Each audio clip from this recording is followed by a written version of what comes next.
Welcome to the 2026 season of NASCAR Inside the Race. I am Alex Weaver, joined by my very favorite crew chief, Steve Letarte, as well as Kim Coon. We're going to react to this new chase format. So first and foremost, we're going to break it down a little bit more in details for the fans. Let's break down the explainers and let's take it point by point so that the fans know what exactly they're getting for this postseason. So Steve, 26 regular season races, 10 postseason races now.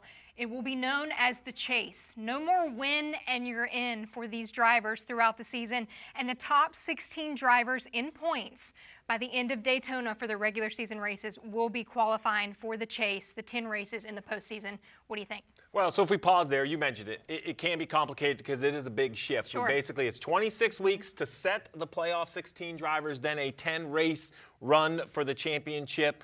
There's still stages, so stage points can be awarded, a few more points for the winner, which is a big thing. But for me, it's simpler, which I like. One playoff standing, one standings, no playoff points, no this, just 1 point standing all year long. Yeah, and you see it here as we take a look at this graphic, which will give you the high-level points of what the season will look like. But Steve mentioned it, there's no playoff points, no eliminations, and the drivers with the highest points total at the end of the 10 races wins the championship. So basically, it is going to be consistency, winning races, but also making sure that you are there when it counts in the final 10 races of the season, Kim. Yeah, and I love this move by NASCAR for a lot of reasons. One, it's going to be a lot easier, not only on us, but the fans. We talk about needing to broaden the fan base. For a casual fan, this is going to be much easier to follow. I also love that the championship does not come down to a single race at the end. I love that it pays off on consistency, but I gotta say I'm a little bit sad that there's not an elimination element. Me too. I know everybody Me had too. an opinion about that, and there will be some fans that are sad. I just thought it made certain drivers race like their life depended on it. I think we saw some crew chief take some risks and make some decisions that we otherwise may not have seen in a 10-race chase format. However, I'm with Mark Martin. I think it's going to make our jobs harder. We've got to really dig deep, find out how to tell these stories, how to make these guys heroes. We can't lean on elimination for stories each and every week of the last 10 races, and I'm up for the challenge. I will add, while there aren't an official elimination, since there's no more rounds or resets, 10 weeks, as a guy that took part in this for his whole career, right? The chase was my time on top of the pit box. There's unfortunate eliminations. While they may not be official or mathematical, there's a point in those 10 weeks where you know you just didn't have what you needed, and you start kind of falling off the back half of the field as the leaders kind of progress to the championship. And don't you all worry, because we still have our crew chief in the booth for NBC when that part of the season comes to fruition. So Steve will let you know basically who's eliminated and when they're eliminated. We are going to take a look now at the 10-race schedule that will be coming up for the NASCAR Cup Series. So we're going to throw this graphic up and look at how this breaks down as one driver will be crowned our champion at the very end. Reminder, we are going back to Homestead Miami Speedway for that championship. But as we look at these races right here, I mean, I have to imagine that our drivers are already thinking, okay, how do we make it to the final 10 races, and then what do these 10 races look like for us? So Steve, as a crew chief, what does this look like to you? Well, so in the format we just left, everybody talked about what the championship race was because it was all on the line for 1 week. When we look at the nuances of why this matters, why 10 races, why a chase, I think the schedule's the perfect example, which is it doesn't hang, your hat doesn't get hung on one race. One race where maybe an organization or a driver can stand out. So when I look at the 10 races available, the variety really jumps right off, whether it's the Southern 500 at Darlington, ending it at Miami, or everything in between. We have Worldwide, we have the High Banks of Bristol, a few more mile and a half. The Super Speedway of Talladega's in there, and Martinsville, which we have, known to love the cutoff race, but it's still so important with only a couple races left. And the thing is, we had the variety before, but I think because we saw it in rounds, in these kind of 3-race rounds, it didn't highlight the variety as much because you heard so many drivers fall into the talking point of like, oh, we just need to make it to this round because I'm good at this track, or we're good at this round. And I think even though we've had a similar kind of portfolio of tracks in the last 10 races for the last number of years, I think going to a 10-race chase actually highlights the variety more so than it was when it was in elimination style. So Steve O'Donnell said something that's really what resonated with me, and I don't think I quite understood it until I heard it happen. We have been in a few meetings, so many meetings, discussing the points, and I heard drivers, big names, star drivers, talk about winning a race, and that means the next 2 races didn't matter. And while that didn't strike me as that, because I moved on to other parts of the race, or who was going to race for the championship, or who was going to advance, if that driver is your driver, and you're a fan of that driver, and you're buying a ticket or you're tuning in, I want your driver to be invested in every single race. Correct. Now, I also think the word compromise is important because you Yep. are going to miss those cutoff races. Yeah. You know, I won't lie. I've been in the booth for basically almost the entirety of this. I was on the pit box in 14, but from 15 on, I was in the booth. And I will tell you, there are these last closing laps with two drivers going against one another that from a pure entertainment standpoint, it was captivating. But I can see the opinion from the garage that they want a bigger sample set. Yeah. Well, we heard a lot from our drivers in there, Chase Briscoe, Chase Elliott, and Ryan Blaney, that winning was going to mean a little bit more now because not only will you still continue to gain those stage points throughout the race, but our race winner will now get 55 points, which is more than what we saw in the previous format. So second place in the race can no longer earn more than the winner, which is a very key point. And there's a new maximum points per race. It'll be 75 points that you can earn.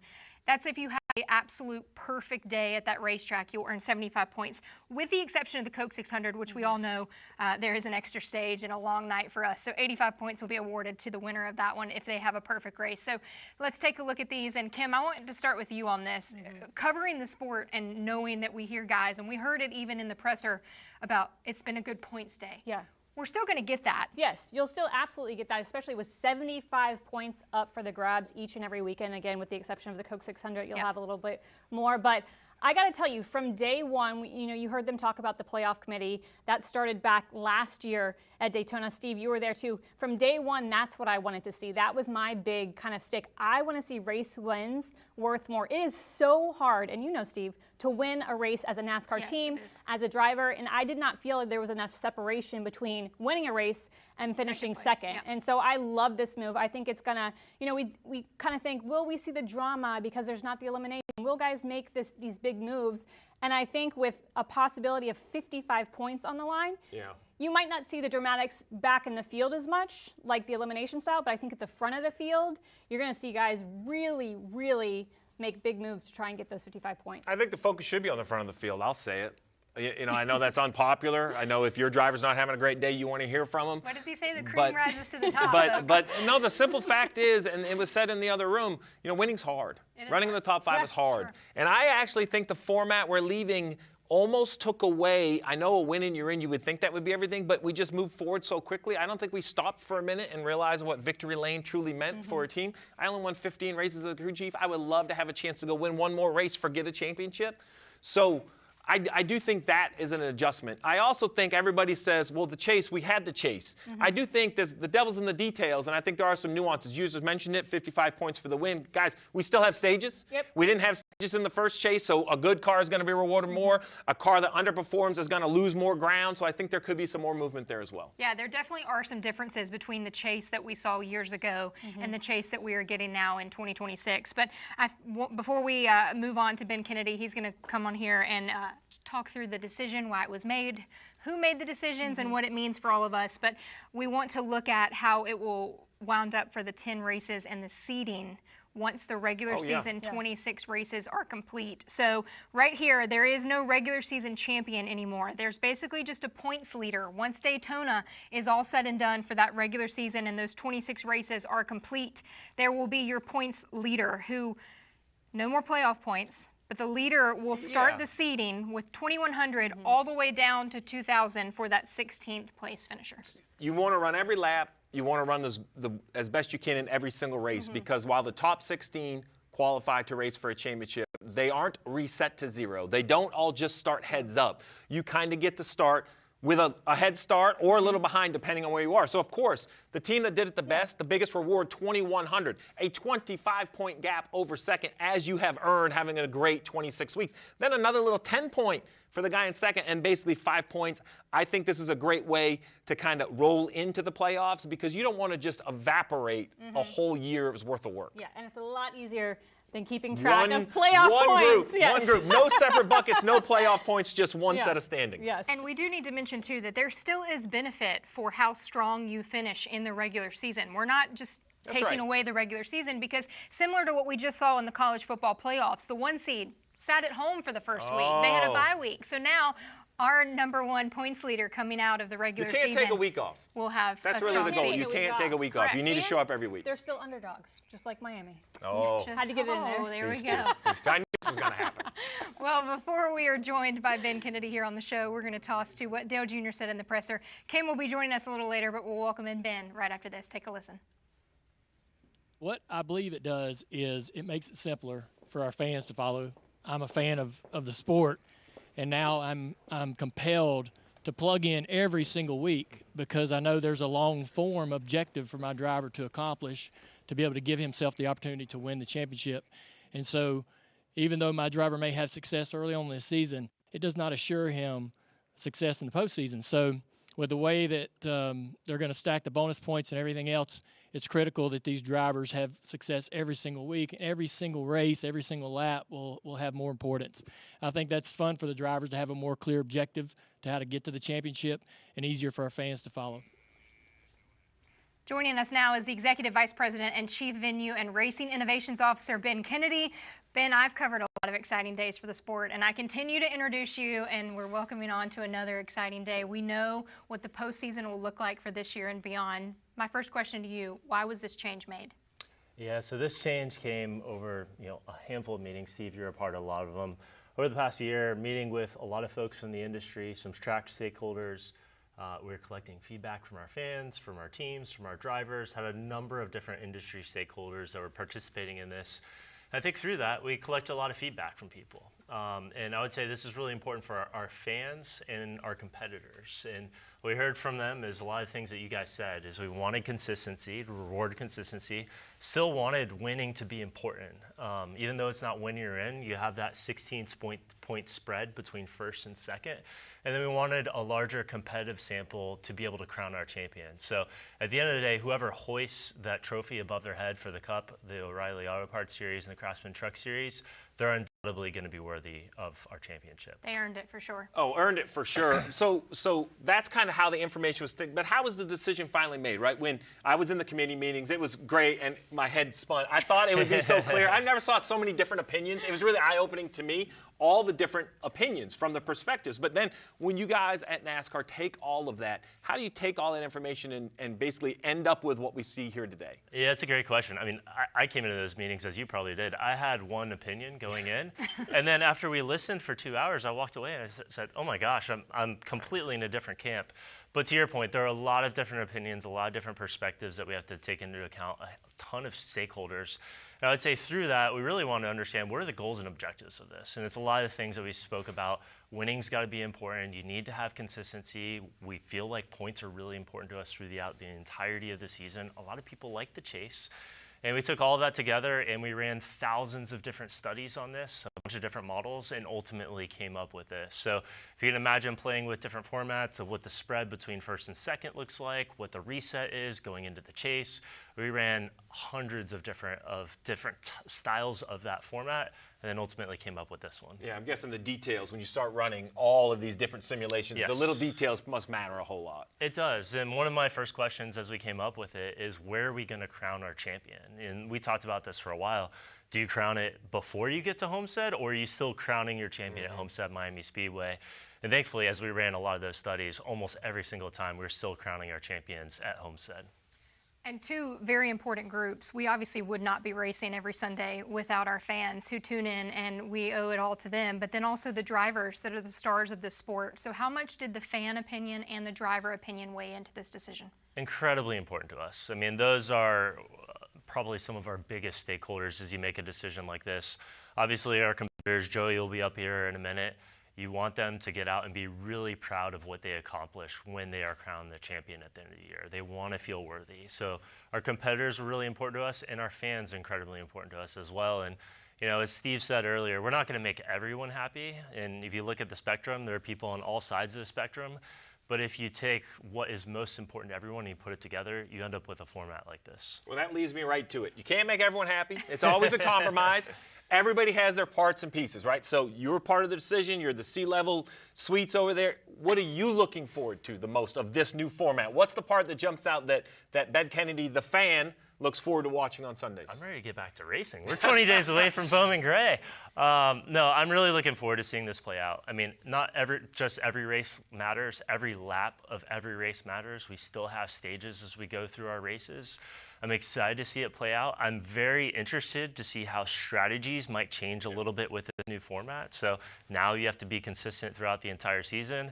And I'm also really looking forward to being able to explain this in 30 seconds or less. Thank goodness. As a guy that's up in the booth for 24 of these races, I'm very thankful. The elevator pitch was great insight. Yes. This has to be done in 24 hours. The elevator pitch will start building now. Yeah. Ben, final thing for you, closing thoughts here. What would you like to say to our fans?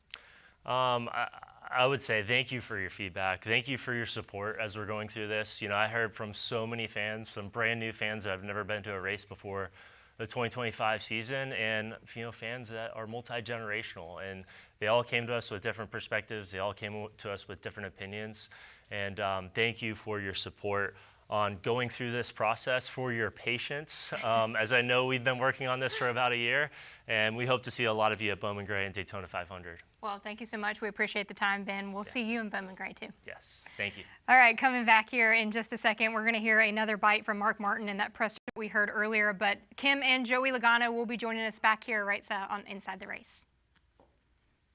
I think that this is the most perfect compromise that you could ever ask for.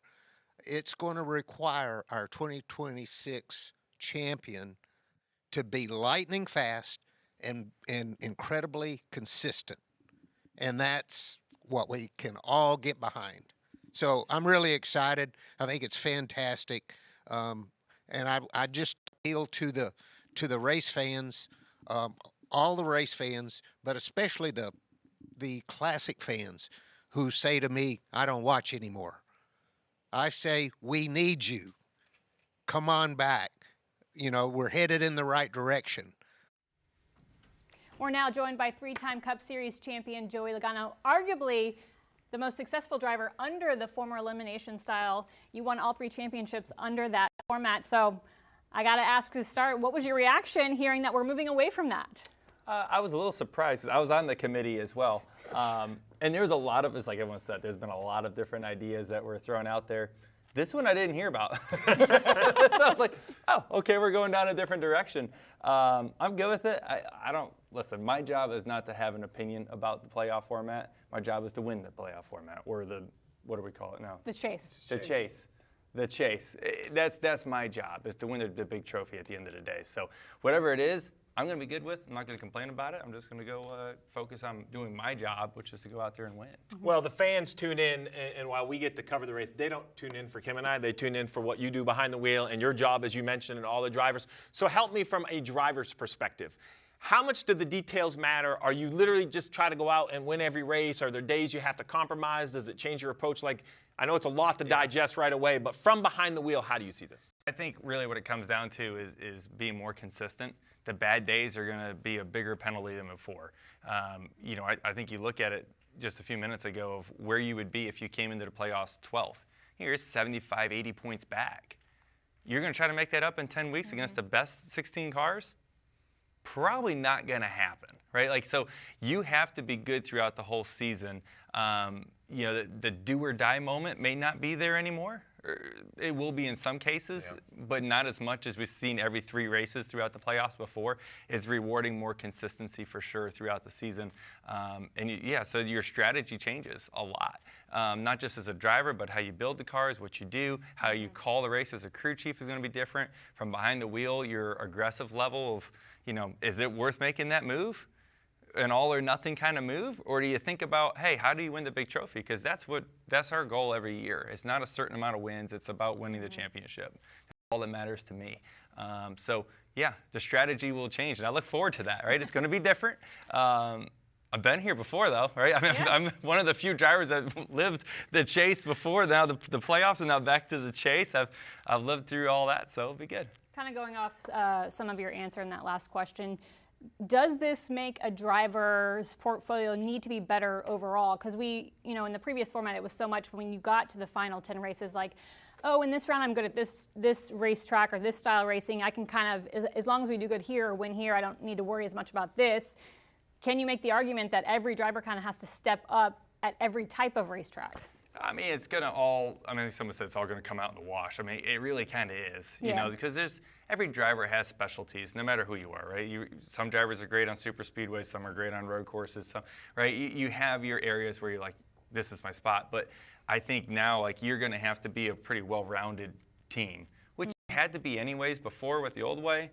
But probably, a little bit more emphasis on, you know, you got to be able to be good at all these racetracks. And to the point, like, you have a few bad races, your chance of, you know, having that Hail Mary, go for it, I win and I'm back in, that's not going to be there anymore. You don't have that opportunity. So you have to, like I said, strategize those, really the whole season, but especially the last 10 races differently. So we just heard Ben Kennedy talk about all the simulations they ran, and you and I had this conversation before you came on. For the fan that wants to go back and look at past history, past results, past this, I believe that as a competitor, I always called the race within the structure of the rules I had, 100%. And I didn't care about what ifs. You're talking about how it's changing behind the wheel. Is it as simple as what Ben said? He's excited. His thing he said was most excited is what you guys, the teams and the drivers, will now do within the system. I'm hearing that's what you are. You're ready to get to work with your team and start applying. Well, we called races and did things very differently when we had the playoff structure that we had in the past. So I always laughed when everyone said, oh, if it was the whole season, you would have finished it. Well, we would have done everything different, right? And so now when we look at this, you know, I was talking today with my crew chief, we're going to do things different. We have to. Now we have to call the race different. We have to set up our cars in different ways too, right? It's not just you know, when you used to have those do or die moments, you would maybe be a little more aggressive with your air pressures. You would maybe do little things that, like, if we wreck, we wreck. You know, it is what it is, but we got to go for it. We don't have a chance if we don't. Now it's going to, like I said, be more consistent. But I also hear what you said earlier. There is a moment where you are mathematically eliminated. The eliminations still happen. And I'm telling you, I think if you're back there in 12th or 13th, sure, maybe you can make it up. But boy, it's going to take a miracle to do it. You're going to be right on the edge on the first race of this. Well, I'll assure you of this. While I may not say it on the graphic that they're eliminated, I'll make sure the fans at home tell them that I think they're eliminated. It may not be mathematic, but that guy, he's eliminated. We'll just cross him off in the telestrator. All right, let's end on this note. Thinking about this new format, the chase, will it have an effect on some of the desperate moves we saw in the elimination format and racing etiquette in general? Yeah. 100%. In what ways? Well, I mean, desperate people do desperate things, right? We see that in life, no matter where you are. When your back's up against the wall, what are you willing to do? This kind of clears a little bit of that up. For good or bad, it probably depends on who you are. I was going to say, because you've been on both ends, giving and receiving, as every race car driver has. As a broadcaster, I want your opinion. I'm almost okay. Like, some of it has become a little bit much at times. Right. But behind the wheel, were you pretty good with where it was at? I was okay with it. Yeah. But you were good at it. You're talking to the guy that's good with about anything, right? Like, I realize that I have the coolest freaking job in the world. And your job doesn't change. I get to drive a race car for a living. That's super cool. So no matter what it is, whatever the chase is or playoffs or whatever you want to call it, however we set it up, I don't care. I got to go figure out how to win, and I still got a cool job, so I'm good with it. He has the coolest. We have the second coolest. We get to cover it. There you go. That's great. Great stuff. Well, Joey, we appreciate the time. 3-time Cup Series champion Joey Logano. Prior to the announcement, I sat down with 7-time Cup Series champion Jimmie Johnson. Jimmie, thanks for joining us. I'm really excited to get your perspective now that NASCAR has updated the championship format to a 10-race playoffs, kind of hearkening back to the bread and butter of when you won your championships. But let's keep it, before we dive in and get specifics, very high level. What are you thinking and feeling initially after seeing this announcement? What's the emotion? I'm going to come back. This is actually an announcement that I'm going to re-enter the championship and come back. You know, I am, of course, fond of the system that I won so many championships in. Not all of them, but so many. But as I look at it, I think there has been a lot of thought and intention behind this. And I think it is like the next evolution of our point system. We're trying to solve for a lot of things, and it's really tough to make everyone happy. But again, the intentionality behind this point system and bringing back, a championship that does reward consistency, feels closer to home and what our sport was founded on. I'm glad you mentioned that you're excited. there was so much talk about what direction NASCAR was going to go with updating the championship format. And some people, drivers and fans alike, were very adamant in the direction they wanted to see it. Kind of as you were thinking about the changes that could be made, did you have in your mind a direction you wanted to see it go? It's interesting now that I'm not holding a steering wheel.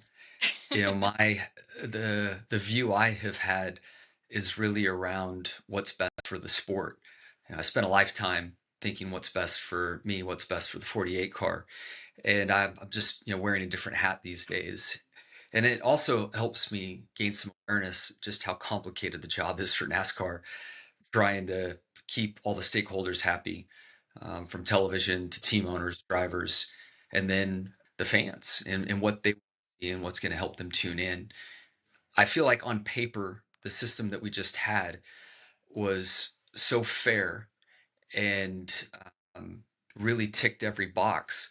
But the way stuff plays out on a weekly basis and through the evolution of sport, and when competitors have a chance to try to exploit areas that are good for them, that next iteration needs to come along, and that's really where we are. So again, I'm happy I don't have that job, and hats off to NASCAR for listening, being brave again, making another big decision, and I'm sure some will like it, some will hate it, some won't care. It's just kind of the way it goes. I want to get a specific team owner viewpoint from you because you've got two full-time drivers under the Legacy MC banner, and a race win no longer guarantees an automatic playoff berth. And a lot of teams leaned on that, especially at the end of the regular season. So with that in mind, how does Legacy MC approach the regular season now? I think for us and where we are as an organization, it helps us. We're trying to build that consistency within our team, within our performance on a weekly basis, and we were putting ourselves in a position at times to stretch, especially as we got closer to the playoff, that window and the cutoff that was coming, and we can get back into an area where and focus in an area where we think we're the strongest, and that's kind of locking down those top tens and being consistent week in and week out. Young drivers, young team, a lot of evolution taking place. We're new with Toyota in a lot of respects and trying to understand our tool chain.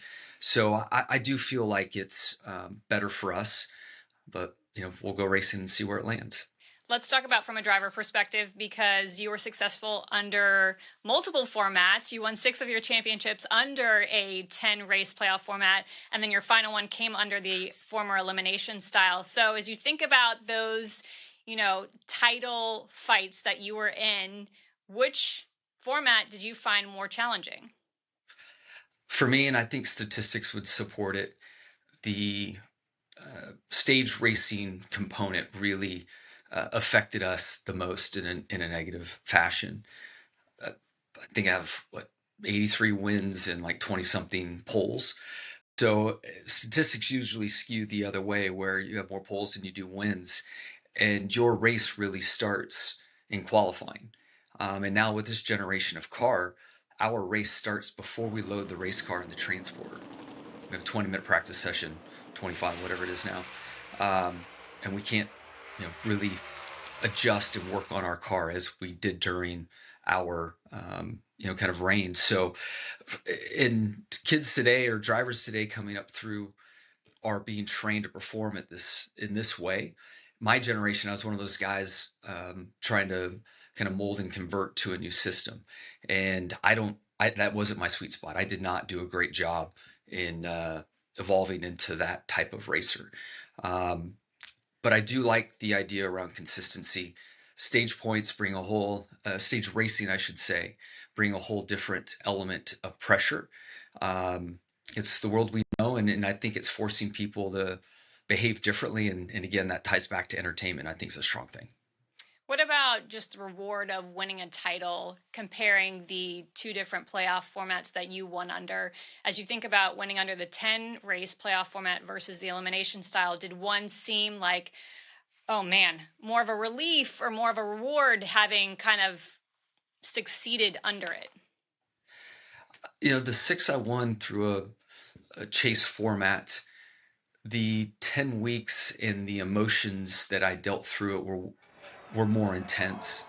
Your outcome seemed a little more predictable, good or bad. So you were left with that emotional stress on your system and on your team, in my opinion, for a longer stretch of time.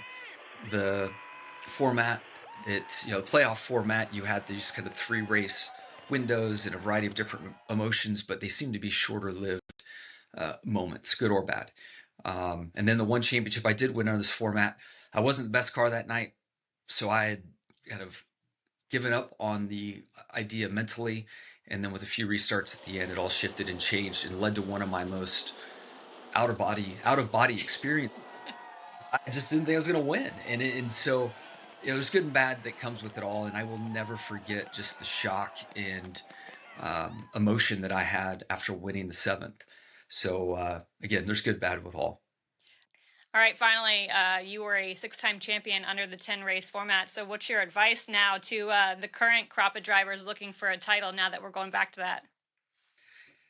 For me, it's more about trying to win the war instead of the battle. I just don't know how far you can get into that, because this is a 10-race format with stage racing, and so it's in this hybrid world that I've never experienced. But I don't know, there's something that feels good and familiar about it, and I think it's a good compromise for where the sport is today. Awesome, Jimmie. Thanks for the time, and we're excited to see you down at Daytona. Looking forward to it. Thank you. Always excited and fun to hear from JJ. But one thing he said there, I had almost forgotten about this. When we now are seeing 10 weeks, remember in the last years you had rounds, and after you advanced or you would kind of get a breath, or maybe you'd win, you would get a breath. He talked about the intensity over 10 weeks. Yes. I'm excited to see what these competitors, if they underestimate what 70 days in the vice feels like, knowing you never get a race off. I love that he said it's more about the war than each battle. That But I was thought for a second at the beginning, with the carrot of the chase in front of him, that we might have incentivized him to come back full time. But always good to talk to Jimmie. We're going to see him in the car at Daytona. We're also going to see him in a car and a truck down in San Diego. So that's not the last we'll see or hear from 7-time. Yeah, always great when we get to hear from not only somebody who has that ownership stake inside of the business now, but also knows what it took to win a championship under the chase format. A little bit different than what we're going to see in 2026 and beyond for him, but a guy that got it done 6 times in that format, no less. Let's break down a little bit more of what we've heard from Joey, what we've heard from Jimmie, what we've heard from the drivers inside of the press conference there. The big key word for me is consistency, because I think what we saw with the elimination style was first race, super important. If you didn't do well in the first race, second and third, you had these chances. Will it allow more or less consistency for our drivers throughout the regular season and through the postseason? So it's interesting because I think it turned up the focus on consistency without removing the emphasis of wins. Love it. Because the wins give you so many points. So now the challenge is, how can you win avoiding the big mistake? Because the big mistake, you only get 1 point for last. I was going to ask you, put on your crew chief hat. Before, crew chiefs have arguably multiple mulligans throughout the elimination style format. Does this eliminate mulligans for teams? Well, I will tell you, it's easy to gamble with house money, and that's what the win in you're in did, because if it didn't work, you could win again next week. Yeah. But now you're gambling with your own money, because when you gamble and it doesn't work and you lose those points, you fall down that leaderboard, and I think that's really what we're talking about with one single set of standings. So I think it will be interesting to see. To be honest, I know how I would do it, but I'm not sure how the teams would do it, and I know I would react as the season goes. I would learn, because I believe that you're still going to have to be a winner. You're going to have to win 3, 4, 5 times a year to be in contention, which tells me you can't be so conservative that you never fire around the front of the field, right? You got to be up in the front 2 rows. Okay, well, lucky for us, because we have a segment here on Inside the Race that's called Atop the Pit Box, and this is my crew chief. So you just said you don't know how other teams will do it, but you know how you would do it. Go in detail of what you think teams should do to be successful in this format. Well, when I look at the reset, or the seedings, I believe that you're going to have to be a top 5, top 6 team in the regular season, because that seeding is just so important. You have to be consistent. You have to have firepower. And then, look, the guy that we just talked to, Jimmie Johnson, I had a 5.0 average finish in 2007 and lost to Jimmie Johnson, who won guy. 4 Poor races. guy. So all I would say is if wins mean even better, we could talk about consistency all we want, and I think consistency works for 26. Yep. But in those final 10, you have to have both consistency and you have to win races. There is no way, in my opinion, you can be the champion without winning multiple races in that championship 10 just because the points value is so high for the winner. It was always an interesting conversation that we had in the prior format of how many races do you think you have to win to make it to the round of 8 or the championship 4? So Kim, now is your same answer multiple race wins to make it to a championship? Races. And because race wins pay more, I like that it's kind of built-in insurance. It doesn't guarantee you the championship if you win the most races throughout the season, but it acts as a little bit of a buffer, I think. And so you're not seeing a guy win 6 races and maybe double anybody else and then lose the championship again, unless they have those days where they are only earning 1 point. So I think it's I think it's wins still first, and then consistency right behind wins. So let me just win, run really good, and don't trip up. Sounds easy. I'm not great at math either, but if you win 6 of the 10, I think you might be our championship at the end of it. I would hope you are. We'll see. I also want to revisit the non-win and you're in clause that we have to this, because you're going to see jump teams. on this first of all and talk about one big reason why it's gone for me, and this has nothing to do with performance. Okay. If you win and you're in, that instantly creates 2 sets of standings, because now you have where you are in the playoff points, but standings. you've won, and there's all these asterisks. So not to interrupt, but forget about the results. Yeah. 1 set of standings. Okay. That's why I like that. What does this do for smaller teams or for teams like a Trackhouse Racing who brought in SVG to dominate these road courses and he was winning them all to advance to the postseason? Well, so I think it's easy to say, well, that would hurt an SVG because winning matters. But I will say this, that if Mark Martin gets his wish and Dale Jr. gets his wish and I get my wish and the race wins become as important as they are in general. Yep. And we talk about our heroes, our stars, as Mark Martin said, that I think winning is enough for SVG to have an illustrious NASCAR career, even if it limits his ability to run for a championship. That's what I would say, because if he wins multiple races, he's going to become a household name.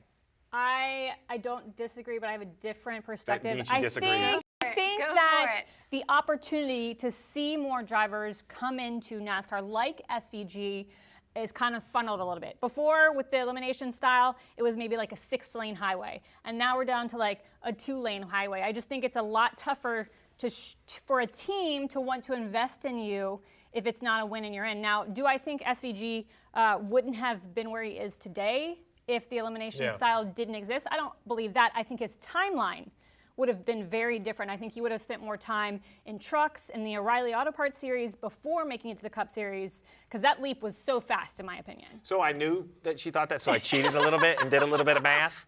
I will say it's what ifs, and I don't like to look at it because people would race differently. But SVG's dominance at the road courses would have crept him into 16th in points. Yeah. So I think he would have been close, mathematically in, if nothing else changes. So we can agree. That's the beauty of the compromise. See, we're compromising right here. Yeah.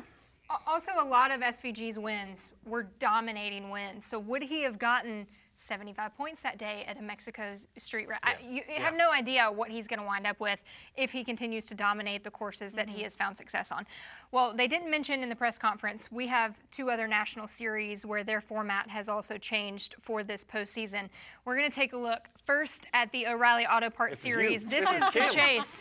So Kim, what do you think of this? This will be you on the CW. I'm just as excited as I am for the Cup Series to move to this format. Again, I think it showcases a driver's full portfolio versus focusing on individual rounds and where a driver can be really good and then maybe have a mulligan. You have to have a really good portfolio of races in order to be a champion in the series. So Steve, real fast, the differences between the Cup Series and the O'Reilly Auto Parts Series obviously is 12 drivers will qualify for the chase. There will be 9 races, and then the points leader at the end of those 9 races will be crowned our champion. So what I like about this, while it is only 9 races, they both start at Darlington. They just don't race. They don't run every weekend with Cup. They have a weekend off in there.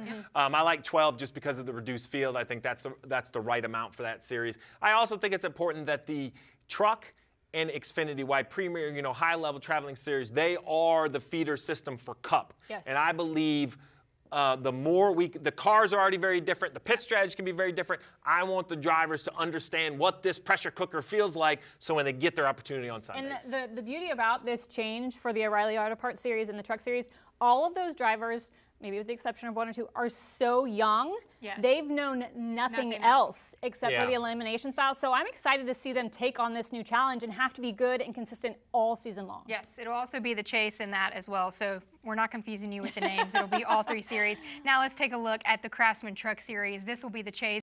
10 drivers, 7 races. At the end of those 7 races, one of the drivers with the highest in points will be crowned our champion. Our friends at Fox and FS1 will have those broadcasts. Looking forward to it. Yeah, and what I love, while the schedule is a little different because it's down to 7 races, if you see Martinsville and then Miami, we're going to get all 3 series together to kind of figure it all out over the last, say, 14 days or so of the season. Yeah, and that's been overlooked, and obviously not the selling point on this press conference because the chase is, but the fact that we're back at Homestead, Miami for the championship is like what I am most excited about. Well, and even in all 3 of our series, you take a look, look at the schedule, Bristol, Kansas, Charlotte, Phoenix, Talladega, you get a taste of every single racetrack that fans love, hate, you want to see more of. You get it all in the 3 chases. So it's going to be an exciting postseason for all of us. We're looking forward to the chase. So final thoughts here before we close. Steve? Just like that, Inside the Race is off, season 2. This is going to be an exciting year of races to talk about. Look, I think that it was an impossible task to find a format that everyone was going to love because, in today's world of compromise, it's, everyone's not going to love it. I think Mark Martin said it best that he hoped for 36 and he can hope for 36, and he was thankful we got to 10. You're going to miss the elimination races. I think that's what I see here today. Said he still hoped for 36. Yeah, so I look at it very simply. When we look at what happened at Phoenix this year, we crowned a very deserving champion. Yes, but we had some tires go down. We had some other things. We had a caution. We have to this. And while I believe Kyle Larson stood on top of the podium as the well-deserved champion and now a multi-time champion, I believe that a bigger sample set is just a better way to eliminate the running something over and having a flat tire, a mechanical issue. We talk about venue. Now it isn't just one venue. You have to do it everywhere. It takes the pressure off being great at one venue. So I do think when I look at the compromises of what we have today, the positives way outweigh the negatives for me. I'm just excited to hear you guys break it down each and every week. Now it's this new format. All right. Well, we're in store for an exciting 2026 season. The Clash at Bowman Gray is just around the corner. We are less than just a couple of weeks. So make sure you're locked into NASCAR Inside the Race with myself and Steve. Kim will be joining us, all of our friends of that motley crew. We're going to break down every race, starting with the Clash, every single Cup race. Steve and I will be breaking down the race action with Monday. We also will have a show called Letarte's Lab, which is new for this year. Kind of ish. You were still doing some studio content, but now we're going to go inside the mastermind. That's a scary place to be. Steve Letarte. Plus, don't miss Kim and the gang. They will be doing the Hall of Fame induction on Friday, January 23rd. That'll take place on the NASCAR Fast channel. But we hope you're excited for the 2026 season. Engines are getting close to roaring up for all 3 of our national series, and now we know what the postseason looks like. Welcome to the era of the chase. Thanks so much for joining us. On behalf of Kim, Steve, and myself, we'll see you at Bowman Gray.